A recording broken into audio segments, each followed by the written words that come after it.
Unfortunately, the original audio for this was just too windy and too noisy, so the first 10 seconds of this are me looking badly dubbed, but we'll soon get into a bit of a look into the Tenere 700, how I built this desert bike, and why I did certain things, and hopefully help you on a journey if you're trying to build something similar. I think it makes the most sense if we try and start at the front and move backwards gradually. Starting at the front, we see this windshield. It's part of the Rebel X Rally Tower conversion kit. Very, very useful because I am able to remove it and replace it very easily. You can see I use these QD fasteners. It takes a quarter or a half turn, I think, and then the whole thing pops off.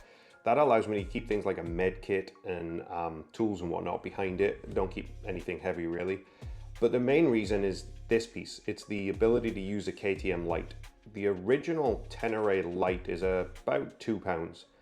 And this new one is less than half of that. This is just a cheap like eBay system to test out the difference. I've replaced that light and we'll look at that later, but fantastic light, way better than the original Tenere, the one I have in there now, but just reduces that weight and reduces the weight that's up high. Next thing you'll see here is the high fender. That was a really easy conversion because I managed to join it alongside changing to the single disc. When you have the two discs on the front, it's a lot harder to do because there's double brake lines and they kind of run on that low fender. Single brake disc conversion is fantastic. That brake disc conversion comes with a bunch of pieces. You can see one here, which is the blanking plate, and it's marked GYTR and whatnot. But the other thing, the reason we're looking at this is that you have to put those blanking plates on, and then the original system's held by rubber grommets. You have to replace those. And there's also a screw down at the bottom that you can see here.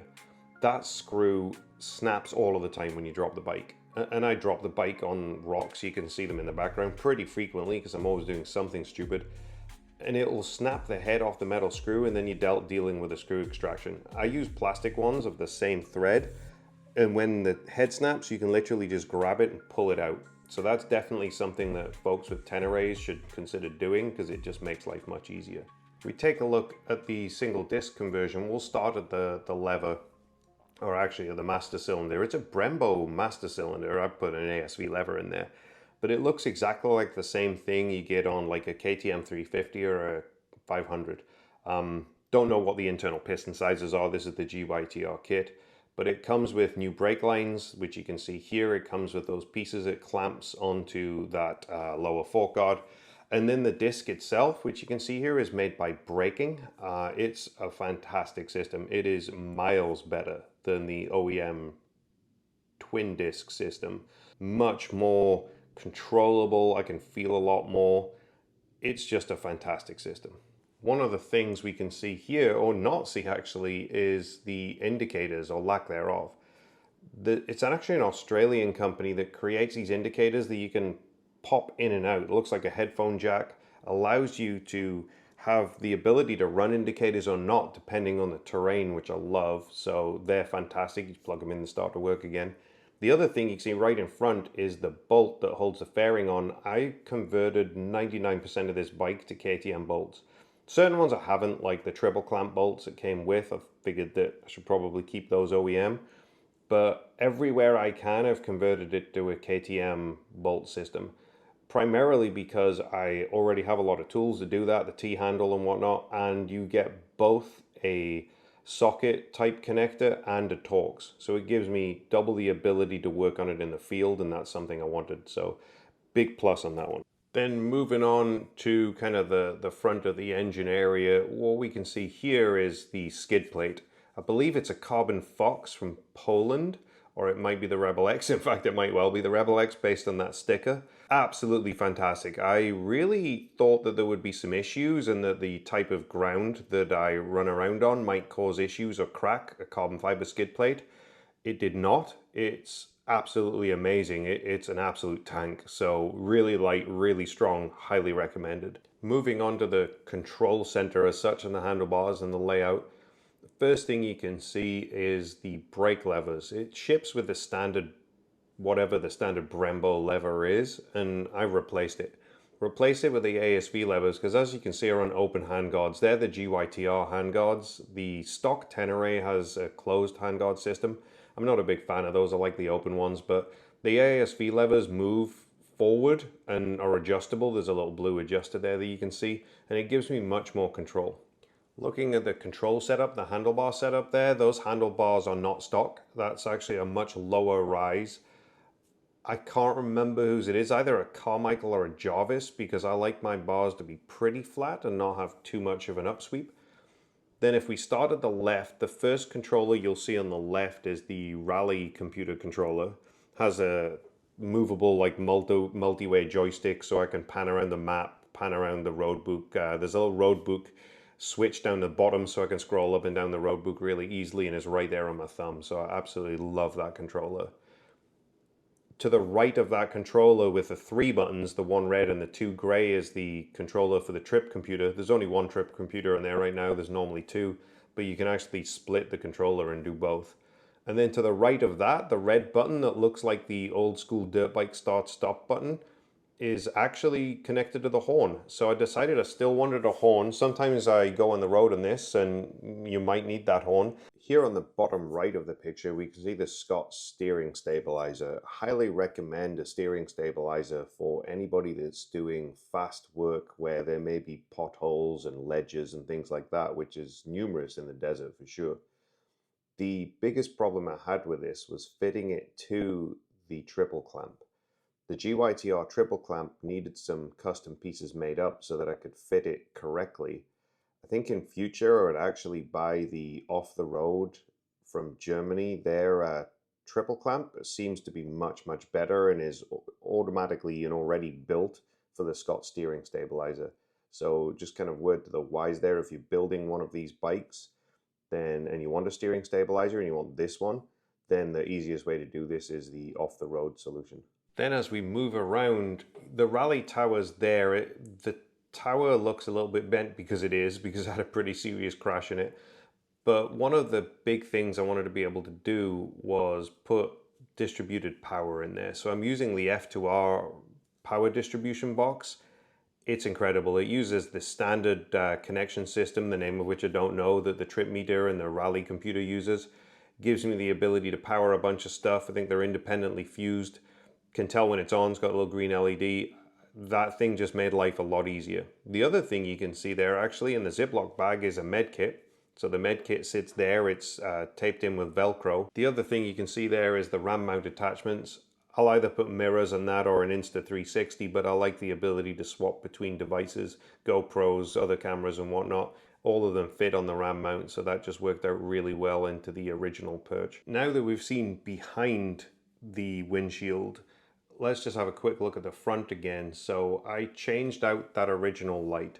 So that original light was some kind of like eBay light, but this new light is from ET Racing in Poland. It is absolutely incredible. It's like turning on the sun. So it fits the KTM. They do a lot of different settings and a lot of different fitments, but this gives you a look at what's going on behind that windshield. So you've got the light there. Then as we move up, you'll see the med kit, which is a personalized med kit that I just put inside a Ziploc and then attached it with the Velcro. And then you can also see the absolute mess of wires. I like to have more wire than less.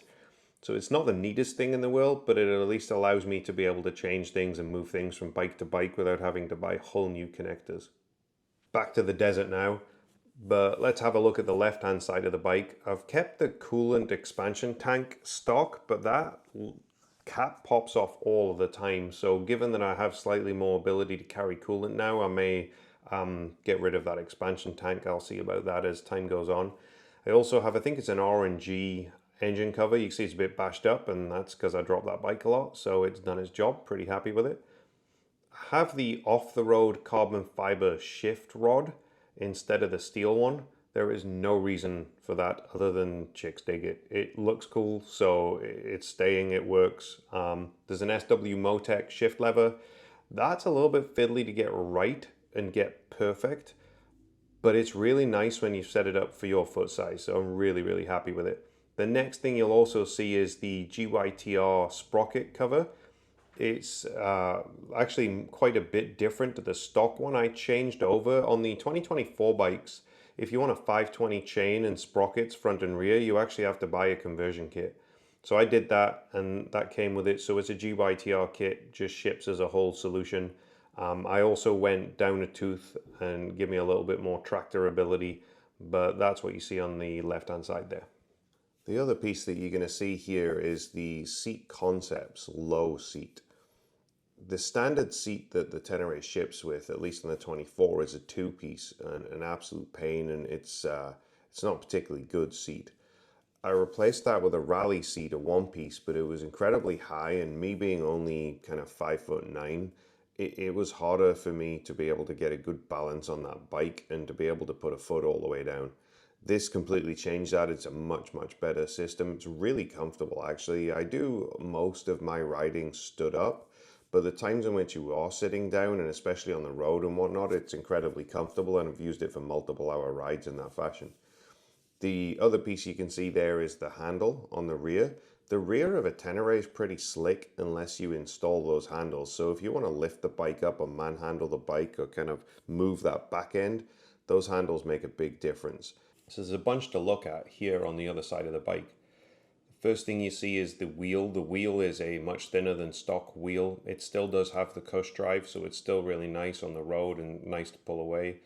But it's thinner, so it can accommodate the moose. The tires front and rear are Michelin Desert Race. The mooses themselves are actually the Michelin Rally Moose, so not the standard M18 and whatnot. These are the rally versions thereof. They're a lot stiffer, a lot harder, and they'll last a lot longer, and pretty much the only choice if you've got a really heavy bike like this. Then looking at the rear brake disc, you'll notice that's different and bigger to the standard Tenere disc. That's the GYTR brake disc. It also comes with a bracket that pushes the caliper out further to accommodate that. But the biggest difference, you'll notice that the master cylinder reservoir isn't the same as the stock one. The stock one has that remote plastic reservoir.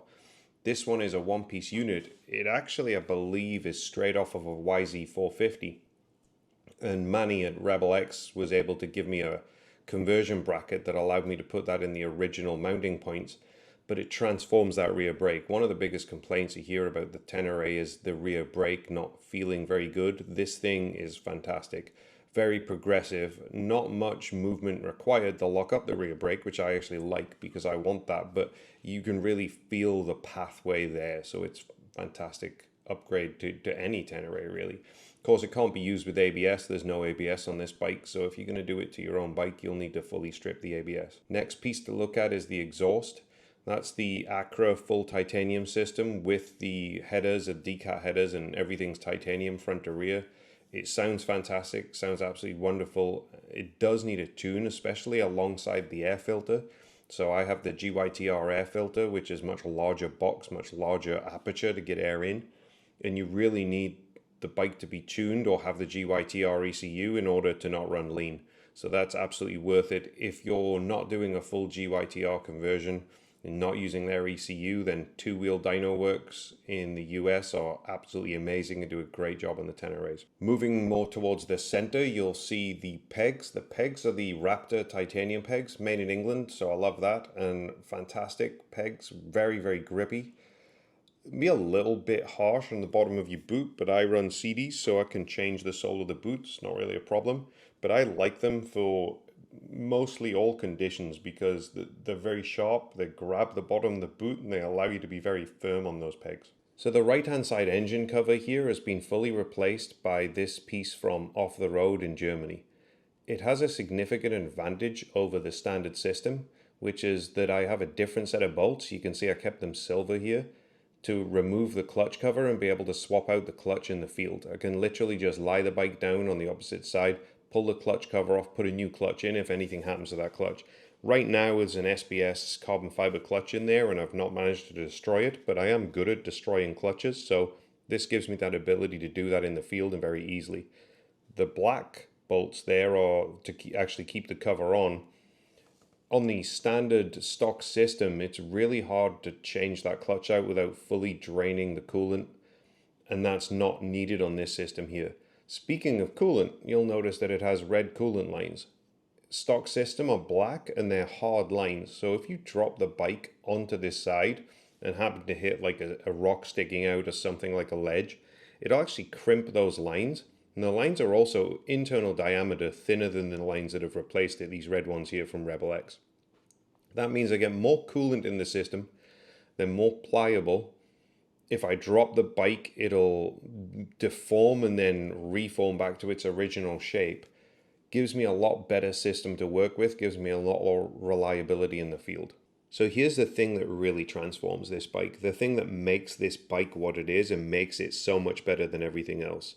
And that's the suspension. The rear suspension here it started life as a tractive shock. I imported that shock from Europe, took it straight to JM Racing in Houston, Texas, and they used a lot of trial and error, a lot of expertise, and a lot of knowledge of how to build this, as well as calling up people that have to remain nameless that were able to get access to the factory suspension and to the race suspension Dakar stuff and be able to tell us what it had been configured as, how it had been configured, and then we modified this for our own uses. Valving is completely different, internal shafts are completely different, oil levels are completely different, but needless to say, this is an amazing rear shock. The piece that really finishes off the bike here is the front forks. So this is essentially the Yamaha KYB factory suspension setup, the factory fronts. So it has the Kashima tubes and then the DLC inner tubes. However, the valving is completely different and the springs are different too, because although that factory setup is expensive and very, very good, it's still not perfectly set up for my weight or for the fact that I run these particular mousses on this particular tire on this particular terrain. So the valving was changed and played with. It's a fantastic setup now. Really, really enjoy riding it. If there was only one thing you were going to do to a bike, if you were going to buy something like the Tenere 700 and say I'm going to do one thing and one thing alone, that should be the suspension. This bike floats over everything. It rides really, really well in all conditions, from the hard pack that you see in the picture behind here right through to very, very deep sand. Overall, making all of these adjustments and changing everything turned this into a big dirt bike. It really is. Like, I have a KTM 300 two-stroke at home. Different machine delivers things differently, but this isn't a million miles away. It's much bigger, it's much closer to the four-stroke variant, but it rides more like a dirt bike than my KTM 500 does. So if that tells you anything, that tells you how good these machines can be with the right suspension and the right adjustments.